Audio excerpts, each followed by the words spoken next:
Bismillahirrahmanirrahim. Assalamualaikum warahmatullahi wabarakatuh. Alhamdulillahirabbil alamin wa bihi nasta'in ala umuri dunya waddin. Wassalatu wassalamu ala asyrafil anbiya wal mursalin sayyidina wa maulana Muhammadin amma ba'd. Pertama-tama marilah kita panjatkan puja dan puji syukur kehadirat Allah Subhanahu wa taala yang mana telah melimpahkan nikmat kepada kita sehingga kita bisa membuat video kali ini. Kedua kalinya salawat serta salam tetap tercurahkan kepada baginda Nabi besar Muhammad Sallallahu Alaihi Wasallam, yang mana Nabi Muhammad telah membimbing kita dari zaman kegelapan menuju zaman yang terang benderang, yaitu ad-dinul Islam. Baik, langsung yang ketiga kalinya, tak lupa kami juga menghormati kepada Bapak dosen, yaitu dosen pengampu kita dari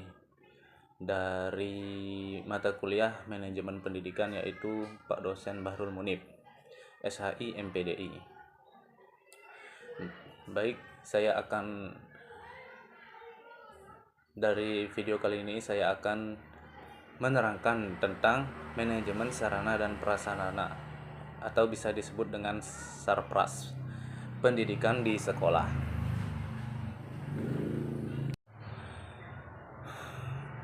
Pembahasan yang pertama yaitu pengertian sarana dan prasarana pendidikan. Sarana dan prasarana pendidikan merupakan dua elemen fundamental yang sangat berpengaruh terhadap efektivitas proses pembelajaran di lembaga pendidikan, termasuk di sekolah dan madrasah. Kedua istilah ini sering kali terkait tetapi memiliki definisi dan fungsi yang berbeda. Dari pengertian sarana pendidikan terlebih dahulu, yaitu segala bentuk alat, perlengkapan, dan fasilitas yang digunakan secara langsung dalam kegiatan belajar mengajar. Sarana ini berfungsi untuk mendukung pengajaran dan pembelajaran serta meningkatkan kualitas pendidikan yang diterima oleh siswa. Contoh sarana pendidikan yaitu buku pelajaran yang berisikan buku teks yang digunakan untuk sumber utama informasi dan bahan ajar bagi siswa. Dan ada juga contoh alat peraga, alat bantu visual atau fisik yang digunakan untuk menjelaskan konsep tertentu seperti proyektor, globe, dan papan tulis. Nah, itu contoh sarana pendidikan. Fungsi dari sarana pendidikan yaitu antara lain menyediakan akses kepada siswa untuk belajar dengan lebih baik, mempermudah guru dalam menyampaikan materi, mendorong interaksi dan partisipasi aktif siswa dalam proses pembelajaran. Itu fungsi sarana pendidikan. Nah, untuk prasarana pendidikan itu merupakan suatu komponen yang tidak langsung terlibat dalam proses belajar mengajar tetapi mendukung jalannya proses tersebut. Prasarana ini menciptakan lingkungan fisik yang mendukung kegiatan pendidikan dan dapat memengaruhi suasana belajar. Contoh prasarana pendidikan yaitu bangunan madrasah. Contohnya itu ruang kelas, laboratorium, perpustakaan, ruang kantor, administrasi, serta ruang serbaguna yang digunakan untuk berbagai kegiatan sekolah.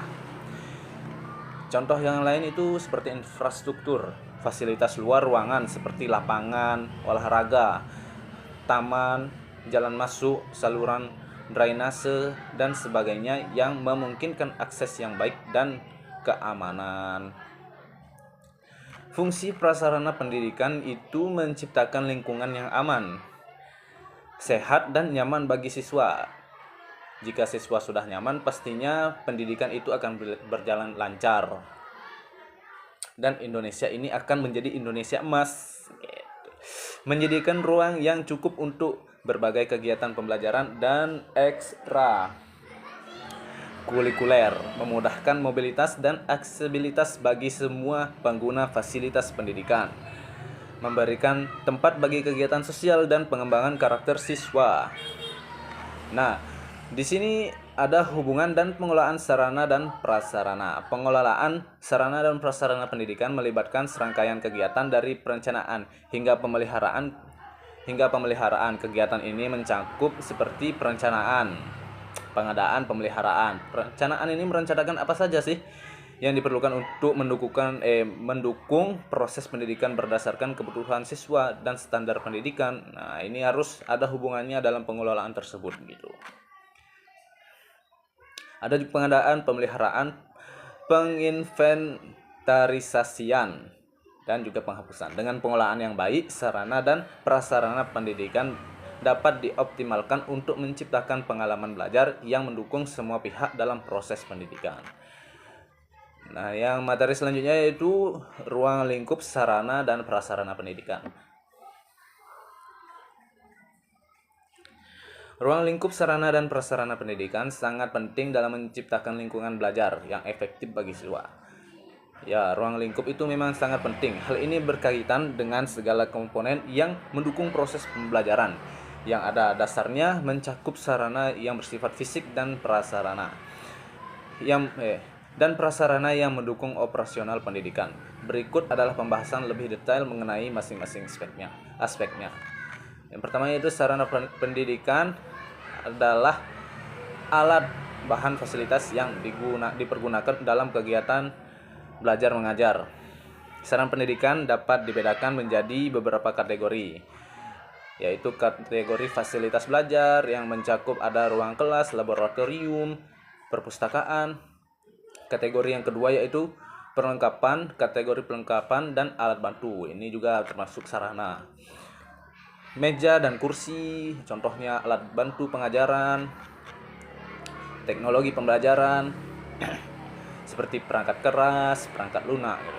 Perangkat keras kayak komputer, tablet, dan perangkat lain yang bisa digunakan untuk menunjang kegiatan pembelajaran. Kalau perangkat lunak itu seperti aplikasi yang relevan untuk pendidikan, termasuk pembelajaran jarak jauh seperti Zoom, online learning, dan perangkat pembelajaran digital lainnya itu perangkat lunak.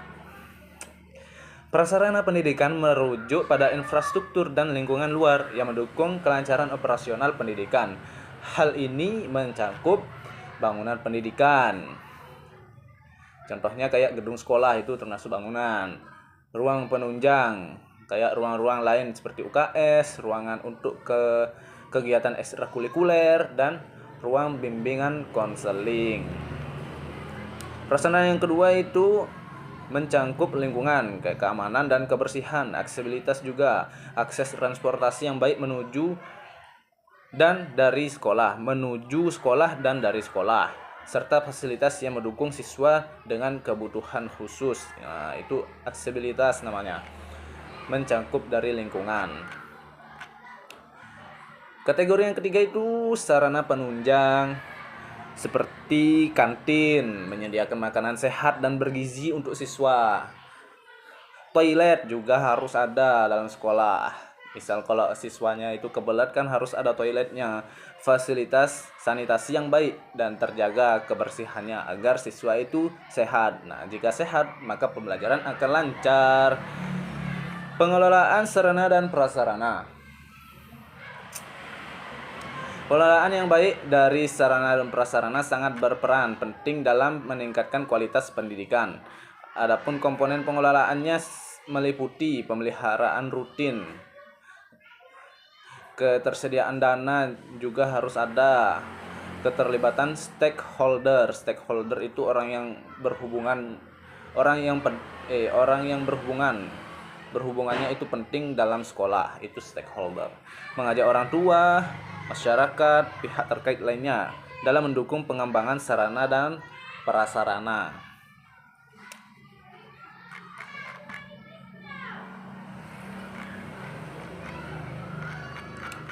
Kategori yang keempat itu implementasi dalam kurikulum. Sarana dan prasarana pendidikan harus sejalan dengan kurikulum yang diimplementasikan seperti kurikulum 2013. Kurikulum ini berfokus pada penguatan kompetensi inti dan kompetensi dasar. Dengan demikian, sarana dan prasarana perlu dirancang untuk mendukung pembelajaran. Nah, ini ada contoh-contohnya juga. Kegiatan belajar 5M itu dari kurikulum 13 insya Allah. Aktivitas belajar dan meliputi mengamati, menanya, mengumpulkan informasi, menganalisis, dan mengkomunikasikan.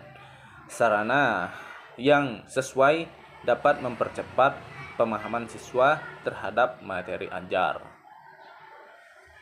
Juga bahan ajar dan referensinya juga harus ada, seperti ketersediaan buku ajar yang sesuai, bahan referensi yang jelas, dan pengenalan teknologi informasi adalah komponen vital yang mendukung siswa dalam melakukan pembelajaran mandiri. Dengan demikian, ruang lingkup sarana prasarana pendidikan membentang luas dari fasilitas fisik hingga pengelolaan dan implementasi kurikulum. Semuanya ditujukan untuk menciptakan lingkungan yang mendukung pembelajaran yang efektif dan berkualitas tinggi bagi siswa. Kualitas pendidikan akan sangat dipengaruhi oleh seberapa baik sarana dan prasarana ini dikelola dan dimanfaatkan dalam kegiatan belajar mengajar. Untuk materi selanjutnya yaitu prinsip manajemen sarana dan prasarana. Manajemen sarana dan prasarana pendidikan merupakan bagian penting dalam sistem manajemen pendidikan yang bertujuan untuk menyediakan, mengelola, dan memelihara segala bentuk fasilitas pendukung kegiatan belajar mengajar agar manajemen ini berjalan efektif, efisien, dan berdaya guna. Maka perlu berlandaskan pada prinsip tertentu.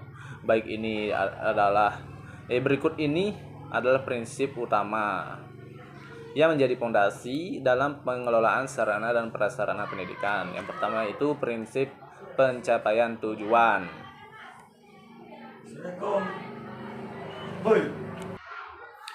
Yang pertama itu prinsip pencapaian tujuan. Prinsip ini menekankan bahwa sarana dan prasarana pendidikan di sekolah harus siap digunakan untuk mendukung pencapaian tujuan pendidikan. Dengan kata lain, semua fasilitas seperti ruang kelas, laboratorium, dan alat belajar harus dalam kondisi optimal untuk digunakan oleh siswa dan pengajar.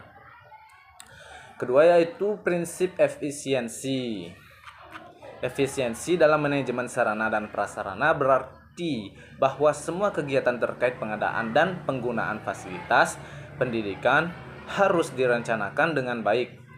Efisiensi ini mencangkup pengadaan yang tepat sasaran dan hemat biaya sehingga sumber daya yang ada dapat digunakan secara maksimal. Yang ketiga yaitu prinsip administratif. Manajemen sarana dan prasarana juga harus memperhatikan semua undang-undang, peraturan, serta petunjuk teknis yang ditetapkan oleh pihak berwenang. Hal ini diperlukan untuk memastikan bahwa semua kegiatan manajemen berjalan sesuai dengan hukum yang berlaku serta pedoman yang telah ditetapkan sehingga dapat menghindari permasalahan di kemudian hari terkait legalitas dan kepatuhan. Yang selanjutnya itu prinsip kejelasan tanggung jawab. Yang kelima juga prinsip kohesifan. Keenam, prinsip efektivitas. Kalian bisa baca ini dalam makalah, saya akan kirim linknya ya. Saya akan baca poin-poinnya saja agar tidak menguras waktu banyak lah. Yang ketujuh, prinsip akuntabilitas. Prinsip ini menuntut adanya pertanggungjawaban yang jelas dalam setiap aspek pengelolaan sarana dan prasarana, baik dalam hal pengadaan, penataan maupun pemeliharaan. Yang selanjutnya prinsip transparansi, ada juga prinsip kepatuhan terhadap regulasi. Nah, materi yang selanjutnya yaitu prosedur manajemen. Yang tadi kan prinsip, sekarang prosedur. Yang tadi prinsip, sekarang prosedur. Prosedur manajemen sarana dan prasarana. Prosedur manajemen sarana dan prasarana di sekolah merupakan langkah-langkah sistematis yang diperlukan untuk memastikan bahwa setiap aspek pengadaan, penggunaan, dan pemeliharaan sarana dan prasarana pendidikan dilakukan secara efektif dan efisien. Nah, penjelasan lebih mendetail tentang komponen dan prosedur apa saja sih manajemen sarana dan prasarana itu. Ini yang pertama yaitu prosedur perencanaan kebutuhan sarana dan prasarana. Yang kedua yaitu pengadaan sarana dan prasarana. Ketiga, penataan sarana prasarana, pemeliharaan sarpras. Yang kelima, pengawasan sarpras. Keenam, manajemen dokumentasi. Ketujuh, pelatihan dan sosialisasi. Nah, misal ini contoh kasus di sekolah mengenai tentang prosedur manajemen sarana dan prasarana. Contohnya ini SMA Negeri 2 ingin mengembangkan sistem pembelajaran berbasis digital, tetapi banyak ruang kelas yang belum dilengkapi dengan LCD proyektor dan WiFi. Nah, prosedur yang harus dilalui itu ada identifikasi kebutuhan. Ini tim IT sekolah melakukan audit dan hasilnya menunjukkan bahwa 5 dari 12 kelas yang memiliki perangkat TK memadai. Yang kedua, prosedurnya itu perencanaan. Sekolah mengadakan dana BOS.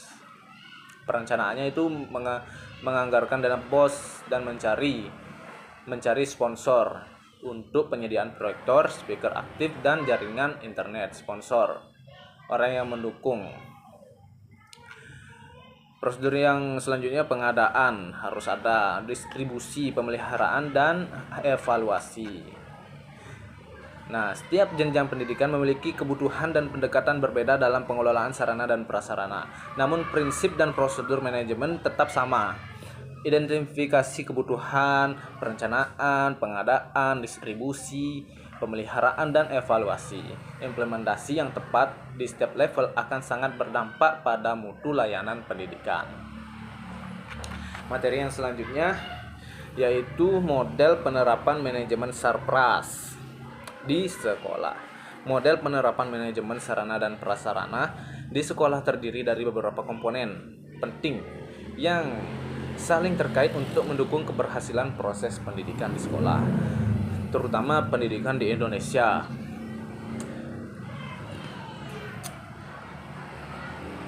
Yang pertama yaitu model perencanaan, kedua model pengorganisasian, ketiga pelaksanaan, keempat pengawasan, kelima komunikasi. Dengan menerapkan model manajemen sarana dan prasarana yang terstruktur dan sistematis, sekolah dapat menciptakan lingkungan belajar yang kondusif, mendukung proses pendidikan yang efektif, dan mempersiapkan siswa untuk bersaing di dunia kerja atau melanjutkan pendidikan ke jenjang yang lebih tinggi.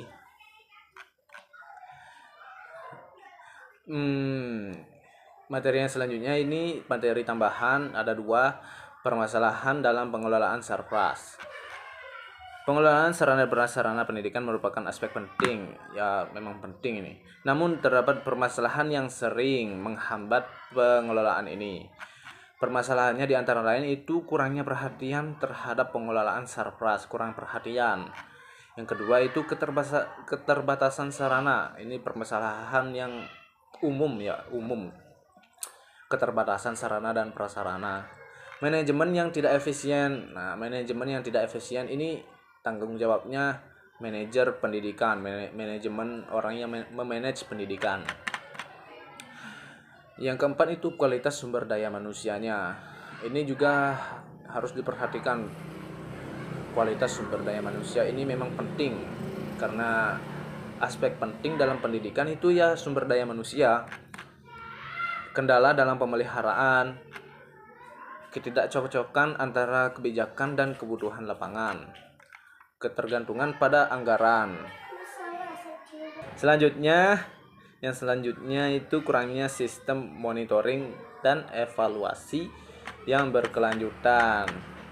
Banyak ini disebutkan distribusi surplus yang tidak merata, kurangnya partisipasi masyarakat dan stakeholder juga, kurangnya pemanfaatan teknologi dalam pengelolaan surplus, penggunaan surplus yang tidak sesuai fungsi juga, ketidakberlanjutan program pengadaan. Mengatasi permasalahan dalam pengelolaan sarana dan prasarana pendidikan memerlukan pendekatan yang holistik dan sistematis. Setiap elemen mulai dari perencanaan, pengadaan, hingga pemeliharaan harus dikelola dengan baik untuk memastikan bahwa surplus yang ada dapat mendukung proses pembelajaran, belajar mengajar secara optimal. Yang terakhir itu strategi peningkatan efektivitas manajemen surplus. Yang pertama itu pencapaian tujuan. Kesiapan fasilitas. Pastikan bahwa sarana dan prasarana yang ada selalu dalam kondisi siap pakai. Kedua itu prinsip efisiensi. Yang ketiga, kerjasama dengan pihak ketiga, kolaborasi dengan universitas atau juga lembaga pendidikan lain, pertukaran fasilitas dan sumber daya. Yang keempat, perbaikan keberlanjutan seperti evaluasi rutin, inovasi dalam manajemen surplus. Yang kelima itu fokus pada kepuasan pelanggan, seperti mendengarkan aspirasi siswa dan orang tua, itu harus didengarkan komennya, saran dan komentarnya. Transparansi dalam pengelolaan surplus. Ini fokus pada kepuasan pelanggan. Pelanggan itu siapa sih? Ya orang tua, masyarakat, dan para murid. Penguatan manajemen internal, pemanfaatan teknologi informasi digital, pendekatan berbasis data. Dengan menerapkan strategi-strategi tersebut secara komprehensif dan keberlanjutan, manajemen sarana dan prasarana di sekolah diharapkan dapat memberikan dukungan yang optimal untuk pencapaian tujuan pendidikan. Upaya ini tidak hanya akan meningkatkan kualitas pembelajaran, tapi juga akan memberikan pengalaman positif bagi siswa dan memenuhi harapan masyarakat terhadap layanan pendidikan yang berkualitas.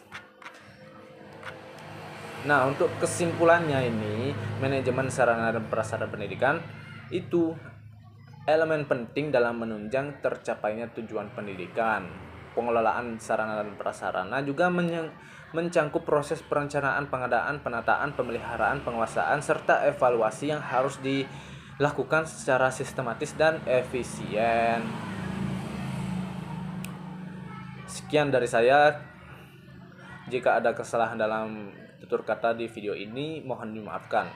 Assalamualaikum warahmatullahi wabarakatuh.